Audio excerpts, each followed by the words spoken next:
السلام عليكم ورحمة الله وبركاته. اللهم صل وسلم وبارك على سيدنا ومولانا محمد وعلى آله وصحبه أجمعين. ازيكم حبايبي، عاملين ايه؟ يا رب تكونوا بخير. النهاردة هنعمل مع بعض السمك المقلي والسنجاري. نعمل تتبيلة السمك السنجاري ونعمل تتبيلة السمك المقلي ونحضره مع بعض. انا غسلة السمك، نضفاه غسول كويس جدا. دلوقتي شطفته من مية النقع بتاعته.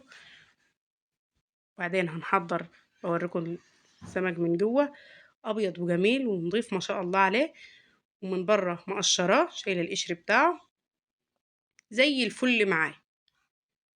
سمك ابيض وجميل ازاي ما شاء الله.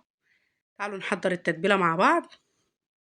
انا جايبه 2 من السمك البوري وجايبه 3 من البلطي بس. مكترش اكل واحنا في صيام، عشان حرام اما الاكل يتبقى ما بيباتش، يعني لما بيبات ما بيتاكلش. الاكل لما بيبقى طازه اليوم بيومه بيبقى احسن بكتير ما يبقى بايت. هنا معايا 4 فصوص توم، معايا طماطمايه مقطعاها وقرنين فلفل، واحد احمر واحد اخضر، وشويه شبت وكزبره. انا ما كانش عندي طازه اللي هو الفريش، كان عندي في الفريزر طلعت خدت منه شويه وبس. هفرمهم مع بعض في الكبه فرم ناعم. وبعدين هحط عليهم معلقه نص معلقه صغيره بابريكا، عليها الملح بتاعها. طبعا هتصغري الملح شويه عشان السمك ياخد من الملح ده. تحطي معلقه كمون ومعلقه كزبره، كمون وكزبره وملح وبابريكا ومعلقه بهارات سمك. لو بهارات السمك مش موجوده بتستغني عنه عادي جدا، مفيش اي مشكله. دلوقتي هتبل السمكه بتاعتي بالخلطه اللي انا عملتها دي. قبل ما بتبل برش عليها رشه ملح صغيره كده، رشه ملح معايا على السمكه قبل ما احط التتبيله بتاعتها. لخبطت التتبيله بتاعتي على بعض كده، قلبتها مع بعض كويس. وبعدين هغلف السمكه بتاعتي بالتتبيله بتاعتها. يا جمالها، يا جمالها، حاجه كده وهم ما شاء الله ما شاء الله. اقسم بالله كانت جميله جميله جميله، وريحتها بس كفايه اللي كانت قلبة الشقه. غلفتها كويس. دي انا دلوقتي عملت تتبيله، لسه هعمل لها خلطه.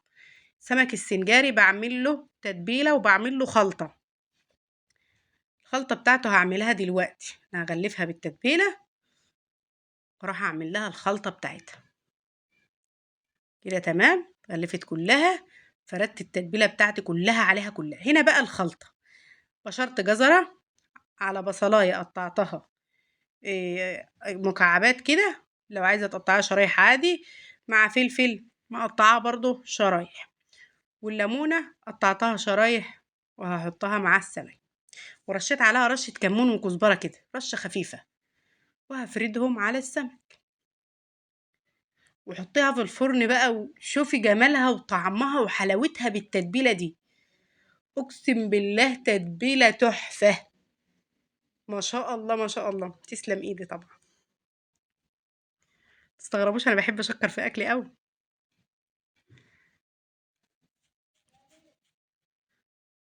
كده خلاص خلصت السمك السنجاري.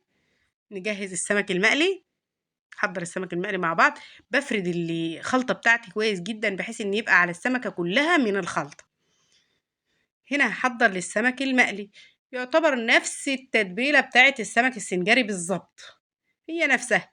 شبت، طماطم، فلفل. هنا حطيته فلفل حار، حطيت في السمك المقلي فلفل حار مع 3 فصوص توم او 4. لو عندك توم مفروم بتحطي توم مفروم عادي، ما فيش اي مشكله. هنا حطيت ملح، كمون وكزبره، معلقه بهارات سمك. حطيت اللون الكركم، نص معلقه صغيره كده، حاجه كده بس ايه ان هي تدي لون للسمك. كمون، كزبره، ملح، بهارات سمك، نص معلقه صغيره من الكركم. هفرمهم مع بعض كويس جدا. فرمنا شبت، طماطم، فلفل، توم. طبعا عصرنا عصرة ليمونة، ما قلتلكوش عليها في تتبيلة السمك السنجاري، عصرة الليمونة مع التتبيلة. غير لما تطلعيه بقى من الفرن وتديله عصرة كده من على الوش بعد ما يخلص. يا عالجمال. ألف هنا على قلب اللي ياكل بقى. تعالوا هنا أقول لكم هنعمل إيه في السمك قبل ما أعمل فيه أي حاجة. هفتحه كده كام فتحة من على الظهر زي ما انتوا شايفين كده أهو. وهتدخلي التتبيلة بتاعتك في الفتحات دي، هتحشي بطنه وتعملي كمان في الفتحات دي. خلي كله ياخد من التتبيلة، السمكة كلها تبقى أخدت من طعم التتبيلة. أنا عملته بالتتبيلة دي وركنته شوية، ما قليتوش على طول، ركنته تقريبا ساعة تقريبا أو ساعة ونص. هنا عصرت الليمونة على التتبيلة، هقلبهم مع بعض كويس وأبدأ أحط التتبيلة على السمك زي ما انتوا شايفين كده. هغطي الظهر بتاعه كله بالتتبيلة واحشي البطن من جوه، تركنيها بقى شوية. جميلة جميلة جدا والله ما شاء الله، حاجة كده وهم. جربيها بالتتبيلة دي وقوليلي رأيك فيها ايه، هتعجبك ان شاء الله. هنا خلاص هخلص الكمية بتاعتي.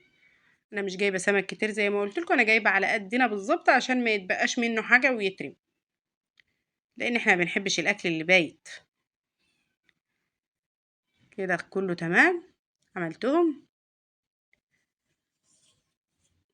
اللي لسه معايا في الطبق هنزلها عليها برضو.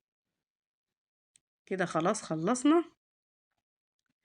هركنه شوية زي ما قلت لكم وبعدين اوريكم هنحمره ازاي.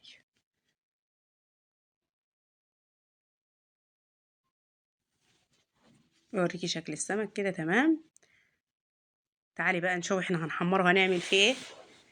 معايا هنا دقيق ونص معلقة من الكركم، عليها معلقة نشا عشان تخليه يقرمش كده جميل، ورشة كمون صغيرة جدا على الدقيق، رشة كمون صغيرة جدا على الدقيق.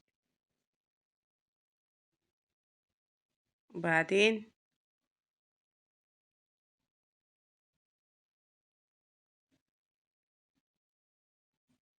انا مش عارفة كانت الصورة راحت فين بصراحة عشان كده سكت.